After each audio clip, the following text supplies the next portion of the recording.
elle fonctionne comme ça, qu'est-ce qui se passe exactement, qu'est-ce qu'il faut faire. Et en général, les gens qui prennent ces contrats de support, ils gagnent énormément de temps dans le développement de leurs applications. Pour résumer cette partie support, je dirais que le support en open source est tout aussi professionnel, voire plus réactif, mais il est aussi plus humain, parce qu'on sait avec qui on travaille.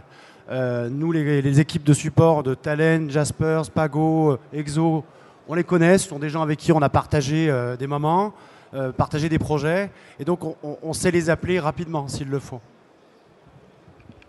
Je compléterai en disant que ce qui, à mon sens, caractérise et différencie le support de telles solutions, c'est une meilleure écoute à la fois de la communauté et puis des intégrateurs, liés à la proximité dont on a parlé tout à l'heure, effectivement.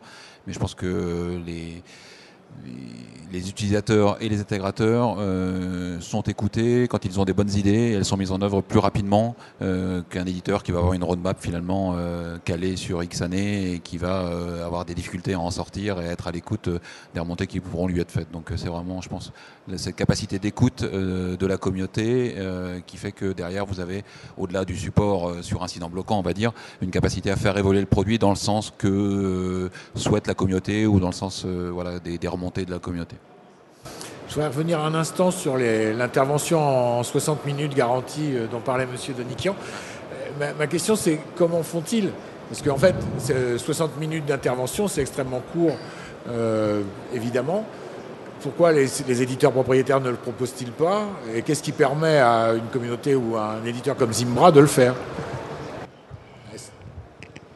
En fait, c'est assez simple. Si vous voulez avoir une couverture 60 minutes en 24-24, il vous faut 3 centres de support dans le monde.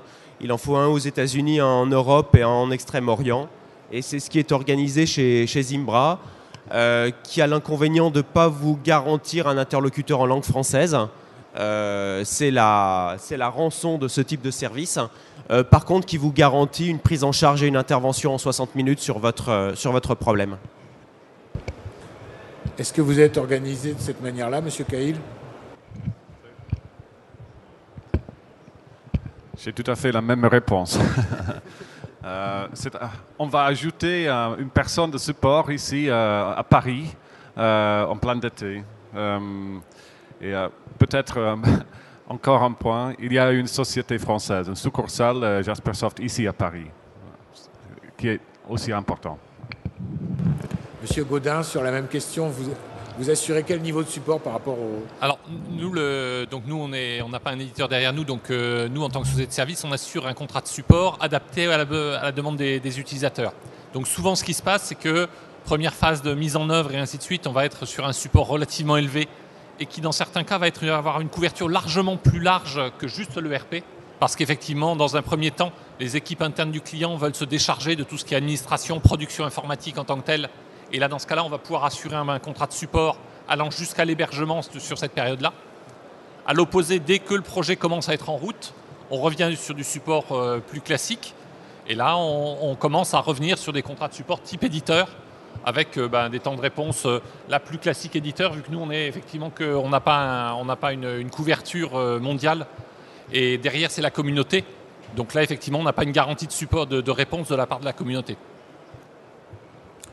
Je crois que pour continuer sur cet axe-là, il y a de plus en plus une différenciation entre le rôle de service fourni par l'intégrateur et le service fourni par l'éditeur.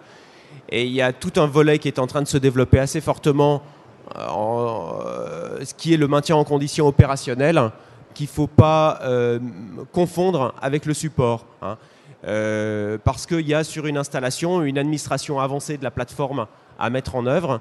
Cette administration avancée va être la résolution d'un certain nombre de problèmes d'administration, de fonctionnement, qui sont une tâche de fond d'administration avancée, de changement de version, de préparation de ces changements de version, de qualification de ces changements de version, qui sont typiquement un job d'intégration, même à travers un contrat récurrent de maintien en condition opérationnelle, comme on le fait sur quelques installations de messagerie, entre autres pour le Conseil régional d'Aquitaine.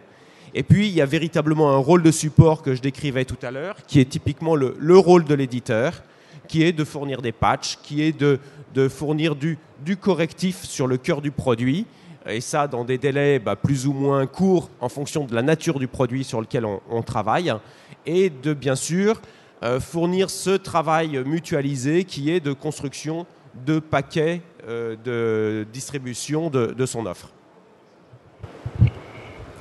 Merci. Moi, je crois qu'on a fait un petit peu le tour des sujets.